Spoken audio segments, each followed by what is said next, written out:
ਅਸੀਂ ਤੁਹਾਨੂੰ ਸਾਰਾ ਉਹ ਵਿਖਾ ਦਿੱਤਾ। ਤੁਸੀਂ ਸ਼ਫਕਤ ਭਾਈ ਦਾ ਮੈਂ ਨੰਬਰ ਐਡ ਕਰ ਦੇਵਾਂਗਾ, ਤੁਸੀਂ ਇਹਨਾਂ ਦੀ ਵੈਬਸਾਈਟ ਤੇ ਵੀ ਜਾ ਸਕਦੇ। ਸ਼ਫਕਤ ਭਾਈ ਆਪਣੀ ਵੈਬਸਾਈਟ ਜ਼ਰਾ ਦੱਸਿਆ ਜੀ। alhakimorganic.com। ਅਗਰ ਤੁਹਾਡੇ ਕੋਲ ਆਨਲਾਈਨ ਮੰਗਵਾਉਣਾ ਹੋਵੇ, ਹਾਂਜੀ ਉਹ ਆਰਡਰ ਸਾਨੂੰ ਦੇਣ, ਅਸੀਂ ਪਹੁੰਚਾ ਦੇਵਾਂਗੇ। ਉੱਥੇ ਤੁਹਾਡਾ ਨੰਬਰ ਵੀ ਆਇਆ? ਹਾਂਜੀ ਨੰਬਰ ਵੀ ਹੈ ਸਾਡਾ। ਮੈਂ ਬਲਕਿ ਤੁਹਾਡਾ ਨੰਬਰ ਐਡ ਕਰ ਦੇਵਾਂਗਾ। ਉਸ ਤੋਂ ਬਾਅਦ ਆਇਲ ਹੈਗਾ ਪੰਪਕਿਨ ਆਇਲ। ਤੁਸੀਂ ਇਹਦਾ ਥੋੜਾ ਜਿਹਾ ਜਿਹੜਾ ਨਾ ਫੰਕਸ਼ਨ ਦੱਸ ਦਿਓ, ਇਹਦਾ ਕੀ ਕੰਮ ਹੈ? ਇਹ ਸਰ ਜੀ ਕਦਮਾਂ ਦੇ ਬੀਜ ਨੇ। ਹਾਂ, ਕਿਉਂਕਿ ਕੱਦੂ ਜਿਹੜੇ ਨੇ ਮੇਰੇ ਮਹਿਬੂਬ ਸੱਲੱਲਾਹੁ ਅਲੈਹਿ ਵਸੱਲਮ ਨੂੰ ਬੜੇ ਹੀ ਪਸੰਦ ਸਨ। ਹਾਂਜੀ, तो इस वास्ते उनके विच अल्लाह ने शिफा रखी है, क्योंकि जेडे मेरे महबूब सब तो ज्यादा चीज पसंद करते नहीं, तो वो अल्लाह पाक वालों वैसे ही उनके शिफा होंदी है। इनके बीजां दा तेल कढने हैं, इस सिर दे वालां वास्ते बेहतरीन है, तोड़े यानी कि जिस्मां वास्ते दिल वास्ते बेहतरीन है। ये मुख्तलिफ बीमारियां दे अंदर यानी कि इस्तेमाल होने वाला तेल है। अब मसलन इनका कोई साइड इफेक्ट जिन्ने भी ऑयल देना अगर इस्तेमाल वैसे कर लीए तो कोई साइड इफेक्ट तो नहीं सर जी, ये 100% ऑर्गेनिक ने, नेचुरली ने। इनके अंदर कोई यानी कि केमिकल वगैरह ऐड नहीं है। अच्छा, ए जी मस्टर्ड ऑयल जिन्हों ਅਸੀਂ ਕਹਿੰਦੇ ਸਰਸੋਂ ਦਾ ਤੇਲ, ਇਹ ਸਰਸੋਂ ਦਾ ਸ਼ਫਕਤ ਭਾਈ ਇੱਕ ਦੋ ਸੀ ਸਰਸੋਂ ਦੇ ਆਇਲ, ਇੱਕ ਹੈਗਾ ਜੀ ਯੈਲੋ ਮਸਟਰਡ, ਇੱਕ ਹੈਗਾ ਮਸਟਰਡ ਆਇਲ। ਇਹਨਾਂ ਦੋਵਾਂ ਦੇ ਵਿੱਚ ਕੀ ਫਰਕ ਹੈ ਜੀ? ਸਰ ਜੀ ਇਹ ਜਿਹੜਾ ਮਸਟਰਡ ਹੈ ਨਾ, ਇਹ ਆਮ ਕਾਲੀ ਸਰਸੋਂ ਦਾ ਤੇਲ। ਹਾਂ, ਜਿਹੜਾ ਇਹ ਮਸਟਰਡ ਹੈ ਇਹ ਪੀਲੀ ਸਰਸੋਂ ਦਾ ਤੇਲ ਹੈ। ਇਹ ਮੇਰੇ ਖਿਆਲ ਆਪਣੇ ਇਲਾਕੇ 'ਚ ਪੀਲੀ ਸਰਸੋਂ ਨਹੀਂ ਹੈ ਕਿਆ ਹੈ? ਨਹੀਂ ਸਰ ਜੀ ਹੁੰਦੀ ਹੈ। ਇਹ ਇਸ ਤਰ੍ਹਾਂ ਹੀ ਸਮਝ ਲਓ ਜਿਸ ਤਰ੍ਹਾਂ ਡਾਲਟਾ ਘਿਓ ਤੇ ਦੇਸੀ ਘਿਓ ਦਾ ਫਰਕ ਹੁੰਦਾ ਹੈ। ਇਹ ਜਿਹੜਾ ਪੀਲੀ ਸਰੋਂ ਹੈ ਨਾ, ਇਹਦੇ ਸਰਸੋਂ ਦੇ ਅੰਦਰ ਖਾਣਾ ਵੀ ਬਿਹਤਰੀਨ ਪੱਕਦਾ ਹੈ। ਯਾਨੀ ਤੁਸੀਂ ਕੋਈ ਵੀ ਚੀਜ਼ ਰੋਸਟ ਕਰਨਾ ਚਾਹੁੰਦੇ ਹੋ ਉਹ ਵੀ ਇਹਦੇ 'ਚ ਬਿਹਤਰੀਨ ਹੁੰਦੀ ਹੈ। ਸਾਲਨ ਵੀ ਬਿਹਤਰੀਨ ਬਣਦਾ ਹੈ ਤੇ ਇਹ ਸਿਰ ਨੂੰ ਵੀ ਲੱਗਿਆ ਜਾ ਜ਼ਬਰਦਸਤ ਹੋ ਗਿਆ ਜੀ, ਜ਼ਬਰ।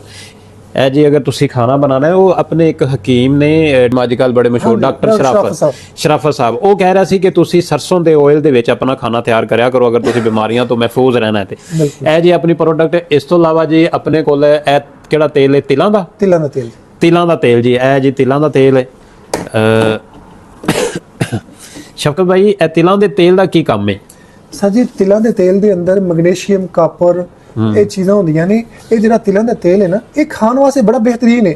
ਅਗਰ ਤੁਸੀਂ ਰੋਟੀ ਦੇ ਉੱਤੇ ਲਾਓਗੇ ਨਾ, ਜਿਸ ਤਰ੍ਹਾਂ ਦੇਸੀ ਘਿਓ ਲੱਗਦਾ ਉਸੇ ਤਰ੍ਹਾਂ ਹੀ ਮਹਿਸੂਸ ਹੋਏਗਾ। ਤੇ ਦੂਸਰਾ ਇਹਦੇ ਚ ਅੰਦਰ ਵਾਲਾਂ ਨੂੰ ਲਾਉਣ ਵਾਸਤੇ ਇਹ ਵਾਲ ਲੰਬੇ ਵੀ ਕਰਦਾ ਹੈ, ਵਾਲ ਮਜ਼ਬੂਤ ਵੀ ਕਰਦਾ ਹੈ। ਜ਼ਬਰਦਸਤ, ਇਹ ਇਹਦੇ ਚ ਖੂਬੀਆਂ ਨੇ।